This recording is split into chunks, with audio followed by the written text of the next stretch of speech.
आज हम cloud computing की दुनिया के एक बहुत ही important part Azure virtual machines के बारे में बात करेंगे। ये एक कोर सर्विस है जो माइक्रोसॉफ्ट एजर ऑफर करता है।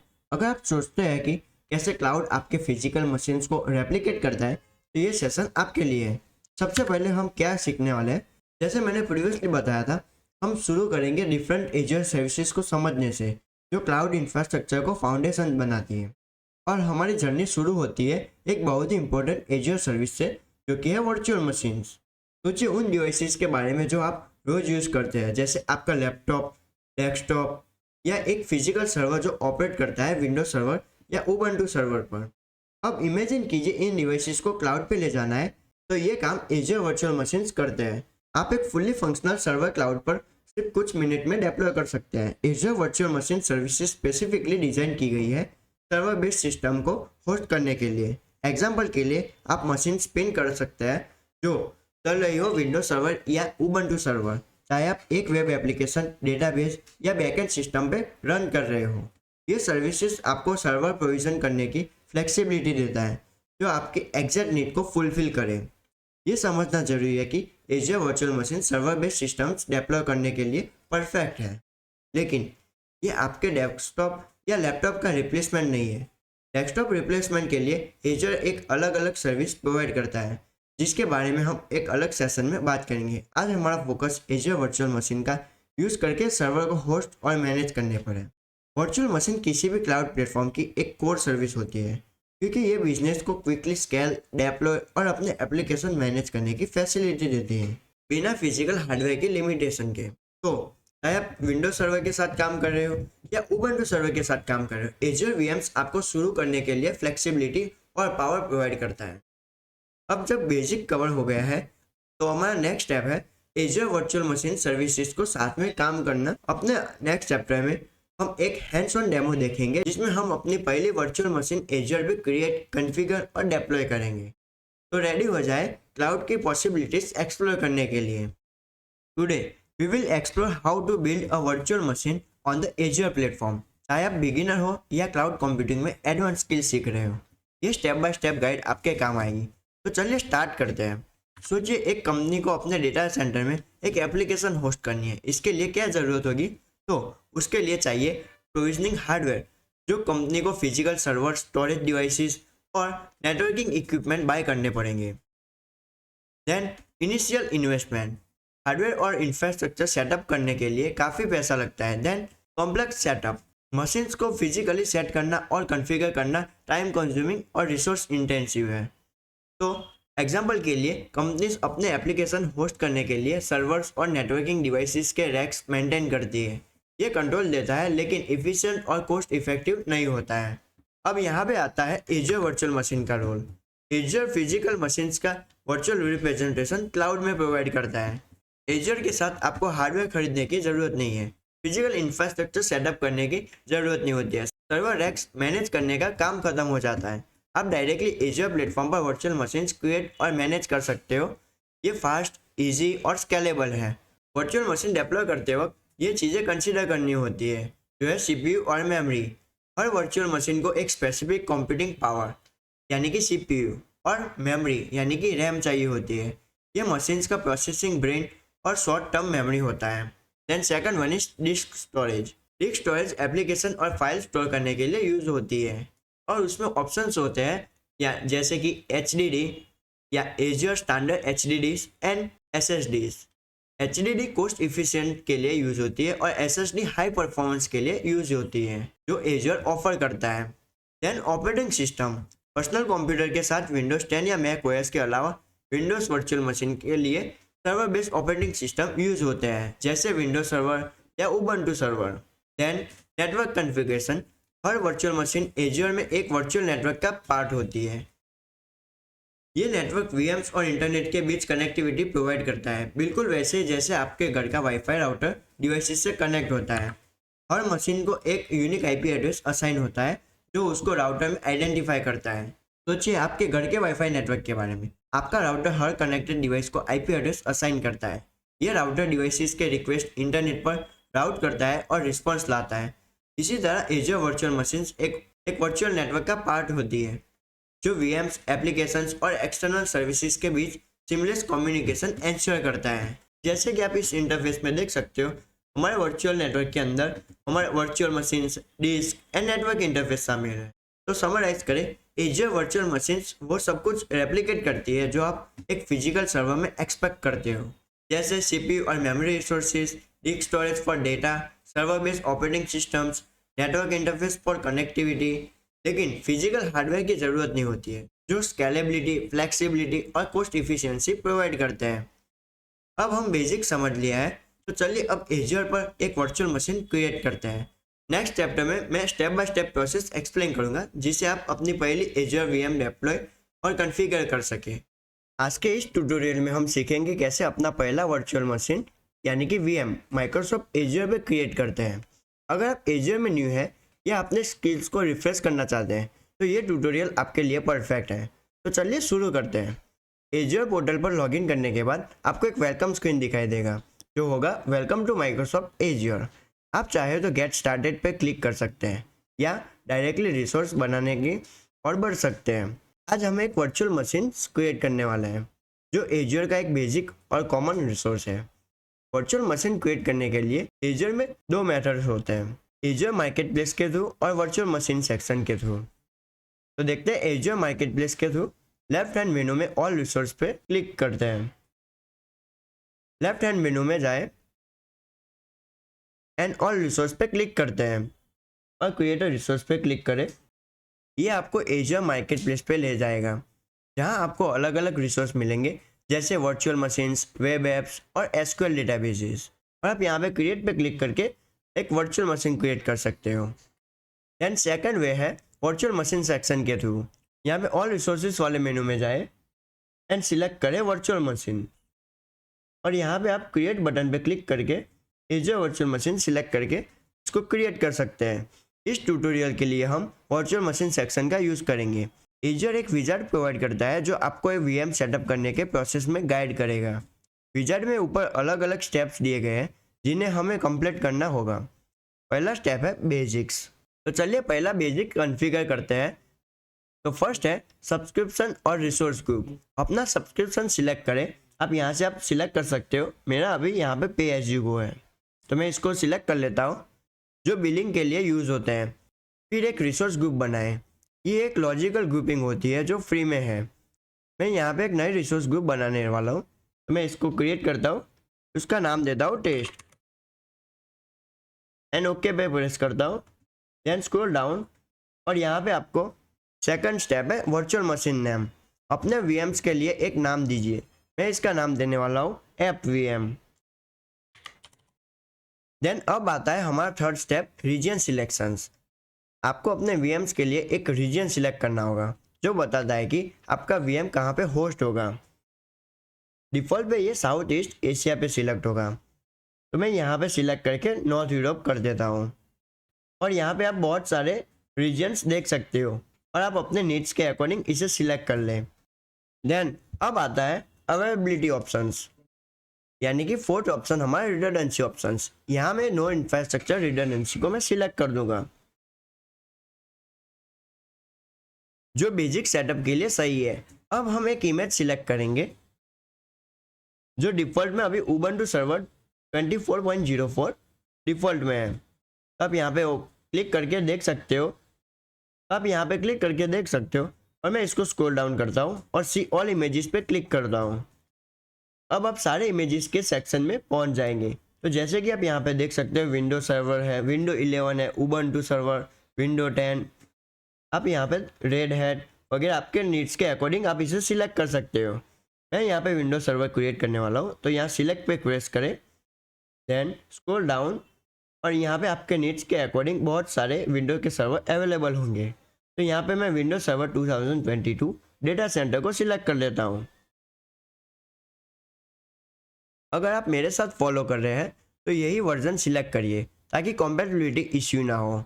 Images basically pre configure snapshot होते हैं जो सेटअप का टाइम लेस कर देते हैं। मैनुअल डाउनलोड और कॉन्फ़िगरेशन की जगह ये रेडीमेड टेम्पलेट्स होते हैं। अब हम अपने वीएम्स का साइज कॉन्फ़िगर करते हैं। वीएम का साइज उसकी परफॉर्मेंस और कॉस्ट डिसाइड करते हैं। और जैसे कि आप यहाँ पे देख सकते हो साइज और यहाँ पे ऑप्शंस। मैं क्लिक करता हूँ see all sizes, standard sizes for example standard D2S B3 size 2 virtual CPUs और 8 GB रैम के साथ आता है, जिसका अप्रोक्सीमेटली कॉस्ट $145 पर मंथ है। और दूसरा नेक्स्ट ऑप्शन ये है कि फ्री टायर ऑप्शन।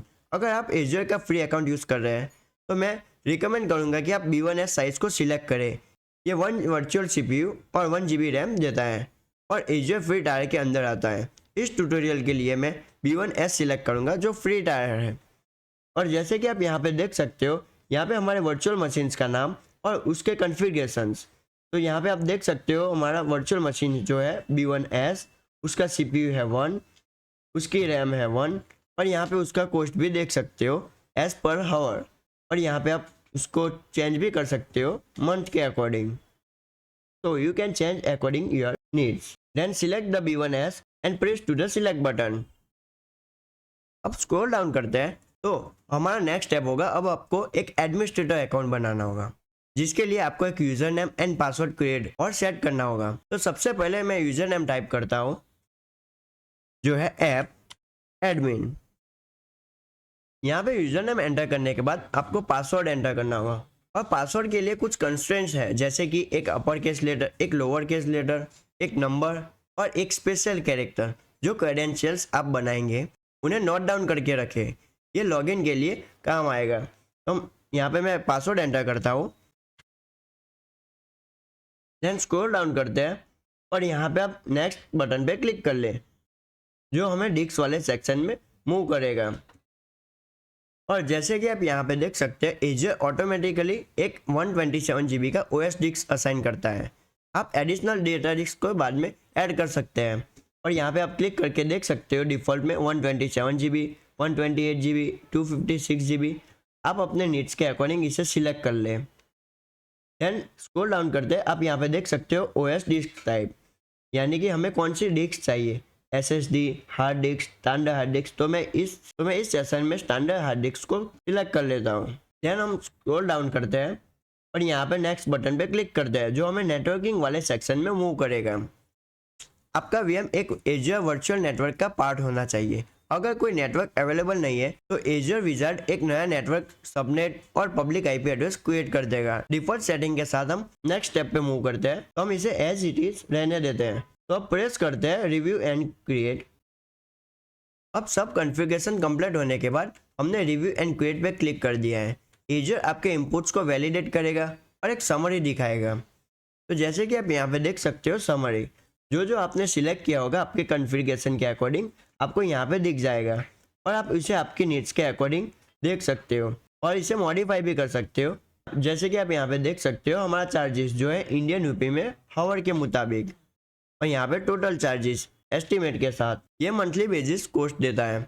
और यहाँ पे सब कुछ रेडी हो गया है, तो स्क्रॉल डाउन करते हैं और यहाँ पे क्रिएट बटन पे क्लिक कर देते हैं।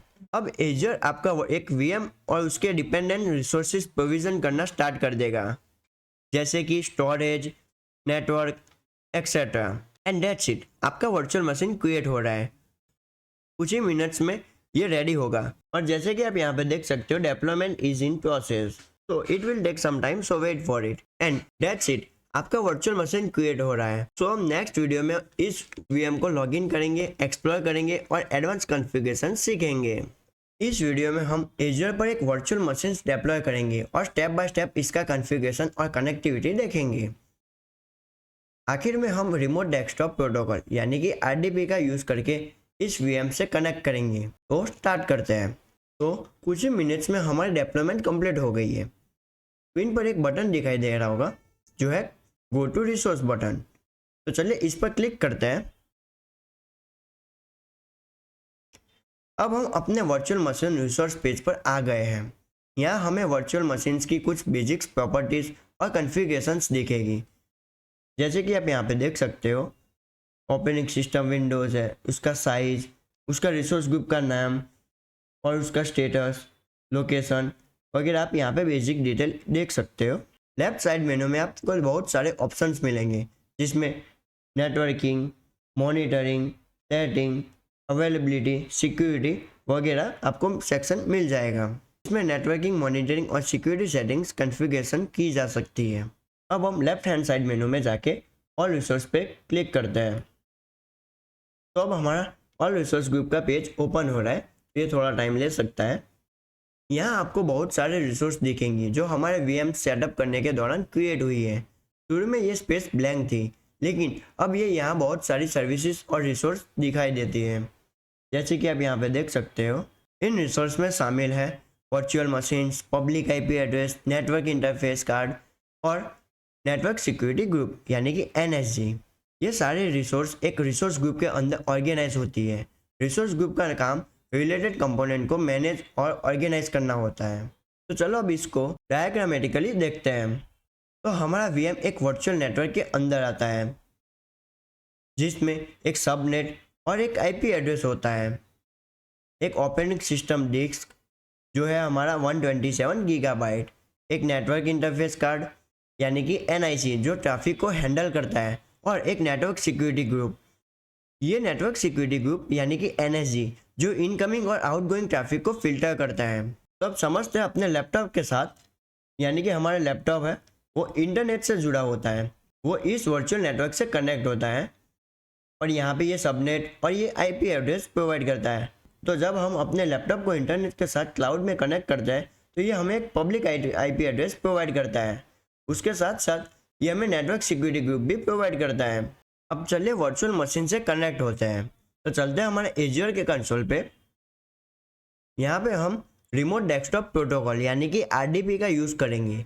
Windows based virtual machines default के तौर पर पोर्ट 3389 पर RDP कनेक्शन के लिए लिसन करता है। रिसोर्स पेज पर आपको कनेक्ट बटन दिखाई देगा, तो आप इसको क्लिक करके ओपन कर लें। कनेक्ट पर क्लिक करने के बाद हमें मल्टीपल्स ऑप्शन दिखाई देगा। कनेक्ट पर क्लिक करने के बाद हम मल्टीपल ऑप्शन दिखाई देगा। यहाँ पे हमें नेटिव RDP ऑप्शंस दिखाई देगा जो हम इसको यूज़ करेंगे, जो कनेक्शन एस्टेब्लिश करने के सबसे आसान तरीका है। और यहाँ पे मोर वेज टू कनेक्ट पे क्लिक करेंगे तो आप यहाँ पे देख सकते हो 4 ऑप्शन देख सकते हैं जिससे हम अपने वर्चुअल मशीन को कनेक्ट कर सकते हैं।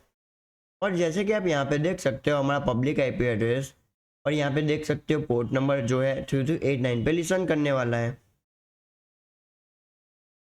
ये VM के साथ एक पब्लिक IP एड्रेस अटैच है जो हम इंटरनेट के थ्रू कनेक्ट होने देता है। नेटिव RDP सिलेक्ट करने के बाद यूजर थोड़ी सी वैलिडेशन करेगा, ये एंश्योर करने के लिए कि कनेक्शन सही है या नहीं। तो ये थोड़ा टाइम ले सकता है, तो थोड़ा वेट करें। ये हमारा वैलिडेट हो रहा है। जैसे कि आप यहाँ पे देख सकते हो, यहाँ पे वैलिडेशन सक्सेसफुली हो गया है, यानी कि हमारा सक्सेसफुली हम इसको रन कर सकते हैं। अब हम इसको क्लोज कर लेते हैं। अब हम डाउनलोड RDP फाइल पे क्लिक करते हैं। फाइल को अपने सिस्टम के किसी फोल्डर में सेव कर लें। फाइल डाउनलोड होने के बाद इसे ओपन कर लेते हैं तो ये हमें कुछ इस तरह का इंटरफेस दिखाई देगा। तो हम इसको कनेक्ट पे क्लिक करते हैं, तब कुछ इस तरह से इंटरफेस आ जाएगा। ये फाइल कनेक्शन डिटेल स्टोर करती है जो VM से कनेक्ट होने के लिए ज़रूरी है। RDP फाइल ओपन करने के बाद आपको क्रेडेंशियल एंटर करने होंगे। जो यूजर नेम अपने VM बनाते वक्त बनाया था उसे एंटर करते हैं। हम उसका पासवर्ड एंटर करते हैं and click to the okay. आपको कुछ इस तरह का इंटरफेस दिखाई देगा। तो अब हम इसको यस पे क्लिक करते हैं।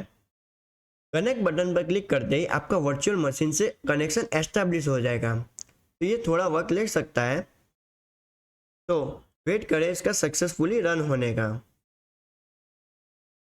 और जैसे कि आप यहाँ पे देख सकते हो हमारा कनेक्शन सक्सेसफुली एस्टेब्लिश हो गया है। तो वेट करें इसको सक्सेसफुली रन और ओपन होने का। ये हमें कुछ एरर शो कर रहा है, तो हम इसको ओके करते हैं। तो ये देखिए कनेक्शन एस्टेब्लिश होने के बाद तुरंत टर्मिनेट हो गया है। ये एरर इसी वजह से आया है क्योंकि हमने जो VM साइज सिलेक्ट की थी उसमें विंडोज सर्वर OS के लिए रिसोर्स कम है, जैसे मेमोरी और CPU। अगर आपको ये इश्यू आता है तो आप VM को रीसाइज करें और ज़्यादा रिसोर्स अलोकेट करें। डिफ़ॉल्ट साइज विंडोज सर्वर को सपोर्ट करने के लिए काफ़ी नहीं है। तो इस वीडियो में हमने क्या सीखा, एक वर्चुअल मशीन डिप्लॉय की, इसकी आर्किटेक्चर और रिसोर्स को समझा और RDP का यूज़ करके VM से कनेक्ट होने की कोशिश की। नेक्स्ट वीडियो में हम देखेंगे कैसे VM को रिसाइज करके इस रिसोर्स इश्यू को सॉल्व किया जाए। प्रीवियस वीडियो में हमने रिमोट डेस्कटॉप प्रोटोकॉल का यूज़ करके अपने वर्चुअल मशीन से कनेक्ट करने की कोशिश की थी और हमने अपने विंडोज सर्वर पर सक्सेसफुल लॉगिन नहीं हुआ था। इन कुछ केसेस में लोगों को इनसफिशिएंट रिसोर्स की वजह से चैलेंजेस फेस करने पड़ते हैं। आज हम इसी इश्यू को सॉल्व करेंगे, वर्चुअल मशीन को रिसाइज करेंगे और देखेंगे कि एजर क्लाउड पर इंफ्रास्ट्रक्चर को मैनेज करना कितना आसान है। तो चलिए स्टार्ट करते हैं। फर्स्ट, हमने अपने वर्चुअल मशीन से कनेक्ट करने की कोशिश की थी, लेकिन कुछ केसेस में यूजर्स ब्रीफली कनेक्ट करने में सक्सेसफुल हुए पर सेशन तुरंत डिस्कनेक्ट हो गया। इसका रूट कोर्स मशीन का साइज था, जो विंडोज सर्वर जैसे रिसोर्सेज इंटेंसिव ऑपरेटिंग सिस्टम के लिए काफ़ी नहीं था। ये कॉमन इश्यू है। स्मॉल वर्चुअल मशीन साइजेस का यूज़ किया जाता है।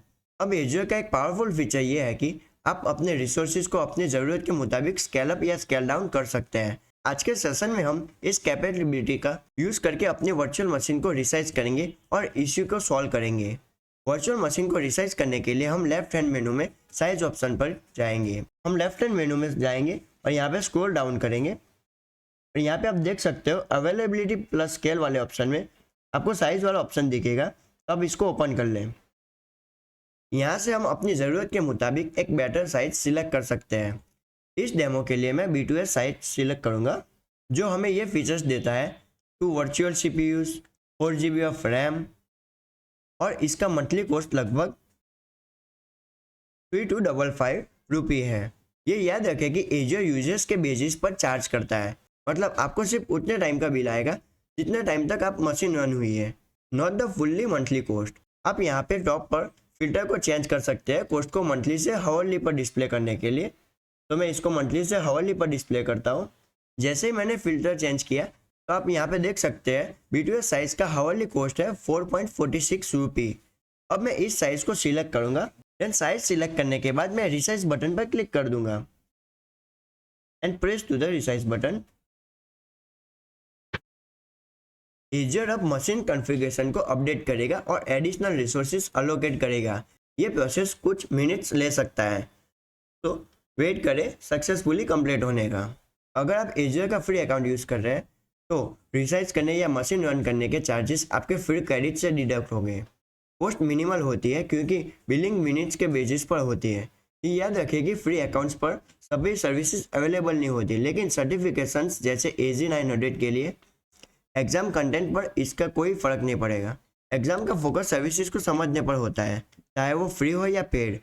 एग्ज़ाम के पर्सपेक्टिव से स्पेशली फाउंडेशनल एग्ज़ाम जैसे AZ900 के लिए रिसाइजिंग और रिसोर्स मैनेजमेंट के बेसिक्स समझना ज़रूरी होता है। एडवांस सर्टिफिकेशंस जैसे AZ104 या AZ204 में आप रिसोर्सेज ऑप्टिमाइजेशन और इंफ्रास्ट्रक्चर स्केलिंग के लिए डीपर एस्पेक्ट सीखेंगे। जब रिसाइजिंग कंप्लीट हो जाती है तो आपको एक एजर पोर्टल पर एक नोटिफिकेशन मिलेगी, जैसे कि आप यहाँ पे देख सकते हैं। यहाँ पे आपको एक नोटिफिकेशन मिली। अब हम चेंजेस को कंफर्म करते हैं, इसको ओपन करते हैं। अब हम इसको क्लोज कर लेते हैं। तो अब हम VM के ओवरव्यू पेज पर आ गए हैं। यहाँ मुझे अपडेटेड कॉन्फ़िगरेशंस दिखती है, जहाँ पे हमारा standard B2S, 2 CPUs and 4 GB memory. ये कंफर्म करता है कि रिसाइजिंग सक्सेसफुल रही। अब जब वर्चुअल मशीन के पास सफिशिएंट रिसोर्सेज है, हम दोबारा कनेक्ट करते हैं। सबसे पहले मैं अपने टेम्प फोल्डर में RDB फाइल को फाइंड करके उसको ओपन कर लूँगा। देन आपको कुछ इस तरह से इंटरफेस दिखाई देगा। मैं इसको कनेक्ट पे प्रेस करता हूँ। अब यहाँ पर आपको user name and password show होगा, तो आपको पासवर्ड एंटर करना होगा। मैं वो यूज़र नेम और पासवर्ड एंटर करूँगा जो मैं VM क्रिएट करते वक्त सेट किया था। तो मैं यहाँ पे टाइप करता हूँ अपना पासवर्ड एंड उसके बाद कुछ इस तरह से इंटरफेस आएगा। तो मैं यस पे क्लिक कर देता हूँ। तो आप यहाँ पे देख सकते हो कुछ इस तरह से ये लोड हो रहा है हमारा विंडोज सर्वर। तो मैं इसको मैक्सिमाइज कर लेता हूँ। ये थोड़ा टाइम ले सकता है, तो वेट करें इसका सक्सेसफुली लोड होने का। तो ये रहा हमारा विंडोज़। हम अपने वर्चुअल मशीन से सक्सेसफुली कनेक्ट हो गए हैं। अब ये बिल्कुल ऐसे ही है जैसे एक fully functional Windows server system आपके पास हो, all with in a minutes और बिना किसी फिजिकल हार्डवेयर के सेटअप के। ऐसे ही 20 साल पहले विंडोज सर्वर सेटअप करना बहुत डिफिकल्ट प्रोसेस होता था। ट्रायल वर्जन डाउनलोड करने होते थे, ड्यूअल बूट सिस्टम को बनाना होता था और मैन्युअली सॉफ्टवेयर कॉन्फ़िगरेशन करना पड़ता था। आज के टाइम में एजर जैसे क्लाउड प्लेटफॉर्म ये प्रोसेस बहुत सिंपल बना देते हैं। कुछ ही मिनट्स में आप एक सर्वर डिप्लॉय कर सकते हैं, एप्लीकेशन इंस्टॉल कर सकते हैं और नए नए चीज़ें एक्सपेरिमेंट कर सकते हैं बिना किसी फिजिकल हार्डवेयर की ज़रूरत के। एक इम्पोर्टेंट टिप, जब आप अपने वर्चुअल मशीन के साथ काम करना कंप्लीट कर ले तो रिसोर्स को डिलीट करना ना भूलें। इससे आप अननेसेसरी चार्जेस से बच सकते हैं। रिसोर्सेज डिलीट कैसे करते हैं ये हम नेक्स्ट वीडियो में देखेंगे। तो समराइज करते हैं, इस वीडियो में हमने अपनी वर्चुअल मशीन को रिसाइज करके रिसोर्स लिमिटेशन का इश्यू सॉल्व किया, फिर आरडीबी का यूज़ करके हम मशीन से सक्सेसफुली कनेक्ट किया और एजर की स्केलेबिलिटी और इंफ्रास्ट्रक्चर मैनेजमेंट की सिंप्लिसिटी डिस्कस की। इस चैप्टर में हम एक इम्पोर्टेंट टॉपिक डिस्कस करेंगे जो है रिमोट डेस्कटॉप प्रोटोकॉल यानी कि आरडीपी। तो आरडीपी में कनेक्टिविटी इश्यू को ट्रबल शूट करेंगे। अगर आप अपना एजर वर्चुअल मशीन से कनेक्ट करने में प्रॉब्लम फेस कर रहे हैं, चाहे वो कंपनी लैपटॉप के रेस्ट्रिक्शन की वजह से या एजर कॉन्फ़िगरेशन इश्यू की वजह से हो, तो मैं आपको स्टेप बाय स्टेप गाइड करूंगा कैसे इन प्रॉब्लम्स को सॉल्व करें। तो चलिए शुरू करते हैं। सबसे पहले हम समझते हैं कि कुछ कॉमन रीजन जिनकी वजह से आपको आरडीपी कनेक्टिविटी इश्यू फेस करने पड़ सकते हैं। First one is company policy और रेस्ट्रिक्शंस। अगर आप कंपनी लैपटॉप या मशीन यूज़ कर रहे हैं तो आपकी ऑर्गेनाइजेशन ने एक्सटर्नल सर्विसेज को ब्लॉक करने के लिए कुछ पॉलिसी इंप्लीमेंट की होगी। ये पॉलिसी सिक्योरिटी रीजन्स के लिए होती है। Then second one is firewall rules या network security group misconfiguration. Azure VMs network security groups यानी कि एनएसजी से प्रोटेक्टेड होती है। आरडीपी ट्रैफिक यानी कि पोर्ट 3389 अलो नहीं किया गया है तो आप कनेक्ट नहीं कर पाएंगे। Then third one is incorrect public IP address या डीएनएस नेम। इंश्योर करें कि आप करेक्ट पब्लिक आईपी एड्रेस या डीएनएस नेम का यूज़ कर रहे हैं जो एजर पोर्टल में आपके वीएम्स के लिए दिया गया है। Then fourth one is RDP clients issue. कभी कभी इश्यू आपके लोकल आरडीपी क्लाइंट्स के आउटडेटेड वर्जन या रॉन्ग कॉन्फ़िगरेशन की वजह से भी हो सकता है। इंश्योर करें कि आप लेटेस्ट वर्जन यूज़ कर रहे हैं।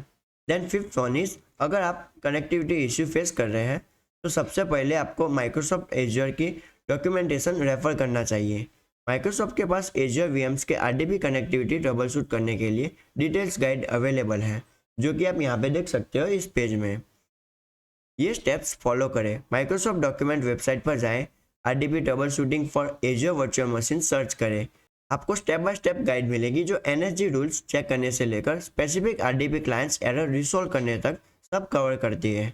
डॉक्यूमेंटेशन में ये सब कुछ शामिल है जैसे कि कॉमन आरडीपी एरर्स और उनके सॉल्यूशन, एनएसजी रूल वेरीफाई करने की गाइडेंस और आरडीपी कॉन्फ़िगरेशन रीसेट करने का स्टेप्स और advance trouble shooting tips.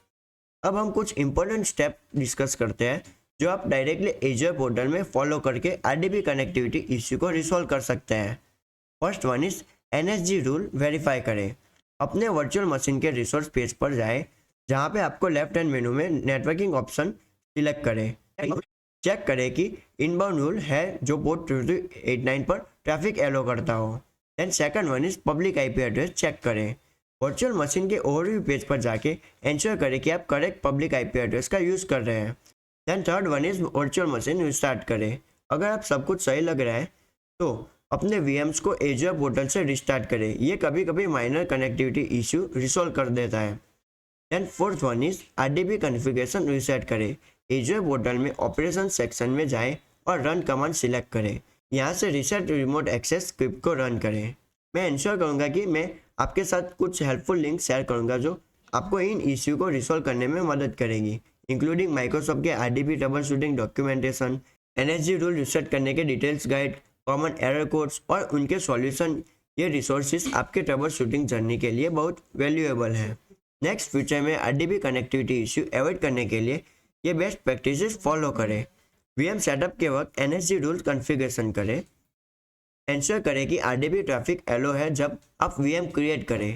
Then second one is Azure Bastion use करें।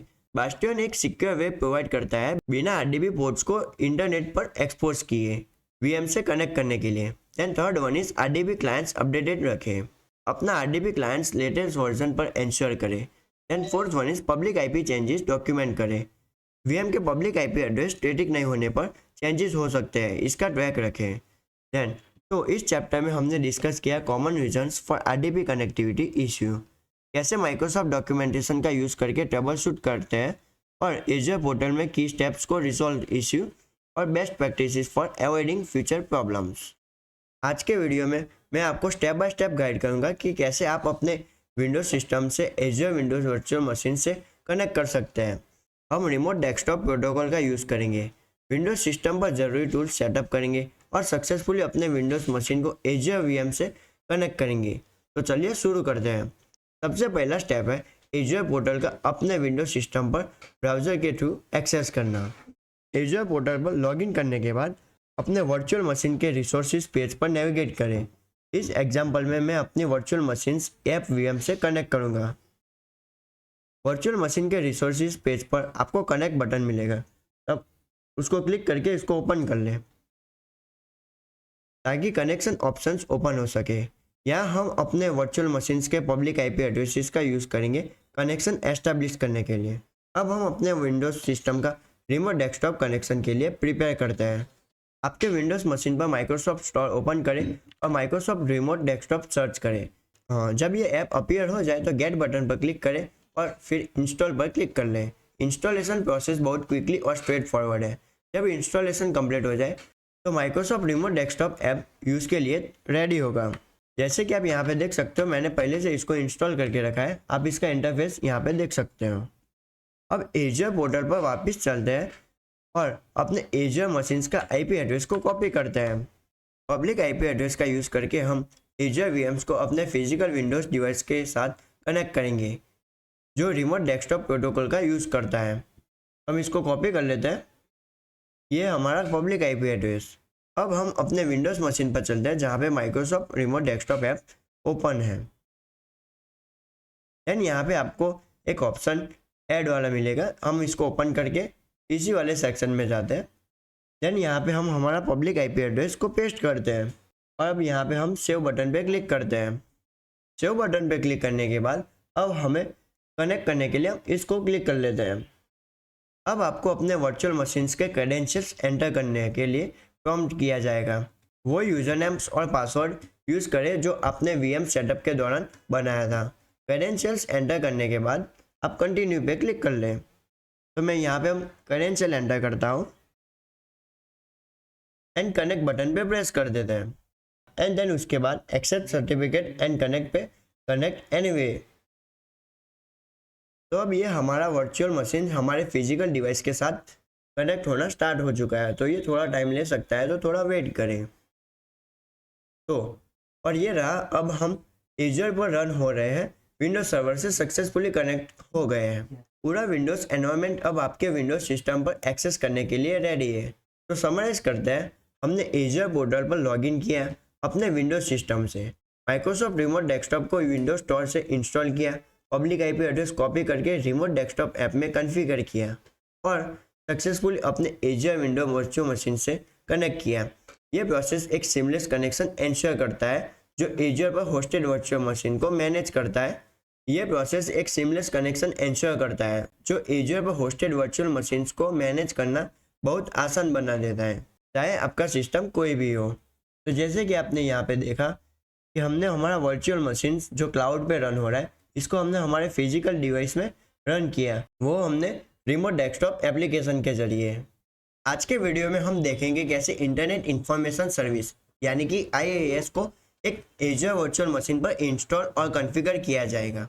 IaaS एक वेब सर्वर रोल है जो आपको वेबसाइट और एप्लीकेशन को विंडोज सर्वर पर होस्ट करने की फैसिलिटी देता है। साथ ही हम नेटवर्क सिक्योरिटी ग्रुप यानी कि NSG को कॉन्फ़िगर करना भी सीखेंगे ताकि वेब ट्रैफिक सर्वर तक पहुंच सके। तो चलिए शुरू करते हैं। तो सबसे पहला स्टेप है IaaS रोल को विंडोज सर्वर पर इंस्टॉल करना। इंश्योर करें कि आप अपने वर्चुअल मशीन को रिमोट डेस्कटॉप प्रोटोकॉल का यूज़ करके कनेक्टेड है। RDP से कनेक्टेड होने के बाद सर्वर मैनेजर डैशबोर्ड को ओपन करते हैं। तो चलते हैं हमारे वर्चुअल मशीन में। अब सर्वर मैनेजर डैशबोर्ड को ओपन करते हैं। अगर server manager dashboard by default open नहीं होता तो आप इसे विंडोज स्टार्ट मेनू से लॉन्च कर सकते हैं। जैसे कि आप यहाँ पे देख सकते हैं सर्वर मैनेजर, हम इसको क्लिक करके ओपन कर सकते हैं। अब हम इसको मैक्सिमाइज कर लेते हैं। अब सर्वर मैनेजर को ओपन करने के बाद add rules and feature option पर क्लिक करें। यह हमें एक विजार्ड के थ्रू गाइड करेगा। जहां हम वेब सर्वर रोल इंस्टॉल करेंगे। विजार्ड के स्टेप्स को फॉलो करते हैं।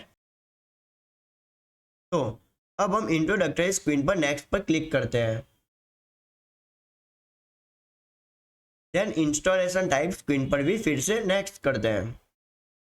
अब हमारा इंटरफेस है सर्वर सिलेक्शन स्क्रीन पर लोकल मशीन पर सिलेक्ट करें और नेक्स्ट कर लें।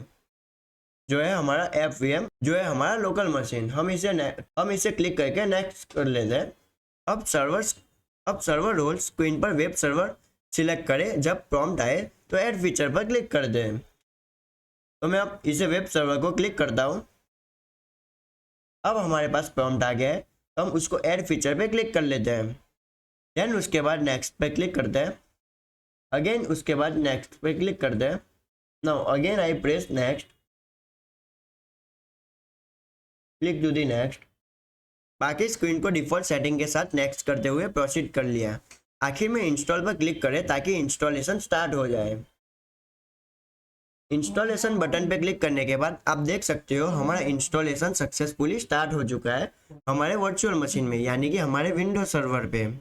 ये प्रोसेस कुछ मिनट्स ले सकता है। जब इंस्टॉलेशन कंप्लीट हो जाए तो आप इस विजार्ड को क्लोज कर ले। Wait for it for successfully complete and successfully install. अब जब IIS इंस्टॉल हो चुका है तब ये सर्वर के विजार्ड को क्लोज कर लेते हैं। ये सर्वर एक वेब सर्वर के तरह काम करेगा। अब हम सेटअप टेस्ट करेंगे एजर पोर्टल पर। तो चलते हैं हम एजर पोर्टल पे। अब अपने वर्चुअल मशीन के रिसोर्स पेज पर नेविगेट करते हैं और पब्लिक IP एड्रेस को कॉपी करते हैं, जो कि ये रहा हमारा पब्लिक IP एड्रेस। तो हम इसको कॉपी कर लेते हैं और अब हम अपने लोकल मशीन पर एक वेब ब्राउज़र ओपन करेंगे और एड्रेस बार में टाइप करते हैं http:// एंड पेस्ट करते हैं यहाँ पे हमारा public IP address and hit enter. ये एक HTTP रिक्वेस्ट भेजेगा वेब सर्वर पर जो एजर VM पर रन हो रहा है।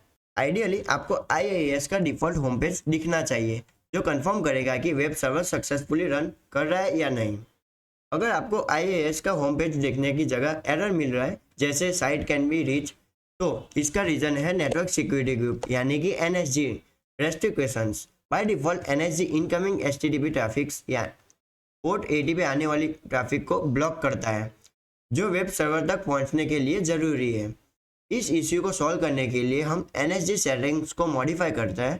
तो चलते हैं एजर पोर्टल पर जाए और अपने वर्चुअल मशीन के नेटवर्किंग सेक्शन में जाते हैं। तो चलते हैं हमारे एजर पोर्टल पे एंड स्क्रॉल डाउन करते हैं और यहाँ पे नेटवर्किंग सेक्शन में नेटवर्क सेटिंग को ओपन कर लेते हैं। अब जब नेटवर्क सेटिंग पेज ओपन हो जाए तो हम इसको स्क्रॉल डाउन करते हैं एंड देन यहाँ पे क्रिएट अ पोर्ट रूल को सिलेक्ट करते हैं और इनबाउंड पोर्ट रूल को क्रिएट करेंगे।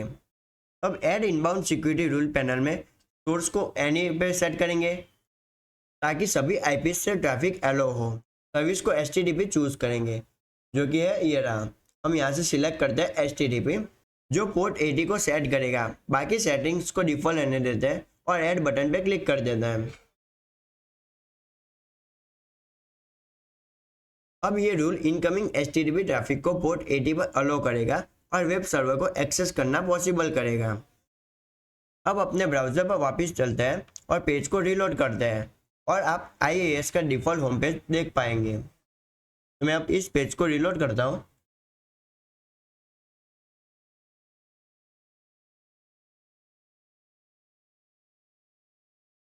जैसे कि आप यहाँ पे देख सकते हैं हमारा IIS का होम पेज सक्सेसफुली रन हो चुका है, यानी कि लोड हो चुका है। तो ये कंफर्म करता है कि web server role successfully install और कॉन्फ़िगर है। IIS का होम पेज एक सिंपल और पावरफुल इंडिकेटर है जो बताता है कि सर्वर वेबसाइट और एप्लीकेशंस होस्ट करने के लिए रेडी है। तो समराइज करते हैं, इस चैप्टर में हमने अपने एजर वर्चुअल मशीन पर इंटरनेट इंफॉर्मेशन सर्विस यानी कि IIS रोल को इंस्टॉल किया, नेटवर्क सिक्योरिटी ग्रुप को कॉन्फ़िगर किया ताकि HTTP ट्रैफिक को एलो हो, IIS डिफ़ॉल्ट होम पेज को एक्सेस करके सेटअप को वेरीफाई किया। यह डेमोन्स्ट्रेट करता है कि एजर विंडोज सर्वर पर सॉफ्टवेयर और रोल्स इंस्टॉल करना कितना आसान है, जो आपके एप्लीकेशन होस्टिंग की ज़रूरत को पूरा करता है। जैसे कि आप यहाँ पे देख सकते हो IIS का होम पेज। नेक्स्ट वीडियो में हम डिस्कस करेंगे कि वर्चुअल मशीन की साइजेस और उसके डिफरेंसेस। तो इस वीडियो में हम वर्चुअल मशीन साइजेस और सीरीज़ के बारे में एक क्विक ओवरव्यू देखेंगे। जब हमने पहली अपनी वर्चुअल मशीन डिप्लॉय की थी तो हमने एक स्पेसिफिक साइज सिलेक्ट किया था, लेकिन एक बड़ी बात यह है कि वर्चुअल मशीन्स को आप कभी भी रिसाइज कर सकते हो अपनी ज़रूरत के मुताबिक। एजर प्लेटफॉर्म पर अलग अलग सीरीज़ के वर्चुअल मशीन्स अवेलेबल हैं जो डिफरेंट यूज़ केसेस के लिए डिज़ाइन की गई है। आपकी चॉइस आपकी एप्लीकेशन की रिक्वायरमेंट पर डिपेंड करती है। फॉर एग्जांपल अगर आपकी कंप्यूटेशनल नीड्स कम है तो आप BS सीरीज सिलेक्ट कर सकते हो। जैसे कि आप यहाँ पे देख सकते हो, ये इकोनॉमिकल पर्सपेक्टिव से बनाया गया है, तो आप BS सीरीज सिलेक्ट कर सकते हो जो स्मॉल वर्कलोड्स के लिए एक कॉस्ट इफेक्टिव सॉल्यूशन है। अगर आपको जनरल पर्पस वर्कलोड्स के लिए मॉडरेट कंप्यूट और मेमोरी चाहिए तो आप D सीरीज़ को सिलेक्ट कर सकते हो। D सीरीज़ के वर्चुअल मशीन एक अच्छा ऑप्शन है, और जैसे कि आप यहाँ पे देख सकते हो, और उसका डिस्क्रिप्शन भी आपको यहाँ पे मिल जाएगा, तो आप इसे रीड कर सकते हो। अगर आपको हाई कंप्यूट कैपेबिलिटी चाहिए इंटेंसिव टास्क के लिए तो आप F सीरीज़ के वर्चुअल मशीन्स को क्रिएट कर सकते हो, जैसे कि आप यहाँ पे देख सकते हो। वैसे ही अगर आपकी वर्कलोड ज़्यादा मेमोरी की ज़रूरत होती है, जैसे कि एक डेटाबेस होस्ट करना, तो आप मेमोरी ऑप्टिमाइज सीरीज मशीन्स का यूज़ कर सकते हो। हर सीरीज स्पेसिफिक रिक्वायरमेंट्स को एड्रेस करने के लिए डिज़ाइन की गई है ताकि आपको परफॉर्मेंस और कॉस्ट का सही बैलेंस मिल सके। ये आप पर डिपेंड करता है कि कौन सी वर्चुअल मशीन सीरीज आपकी वर्कलोड्स और एप्लीकेशन नीड्स के लिए बेस्ट है। इस चैप्टर में हमने आपको वर्चुअल मशीन सीरीज का एक क्विक नोट दिया ताकि आप एक इन्फॉर्म डिसीजन ले सको।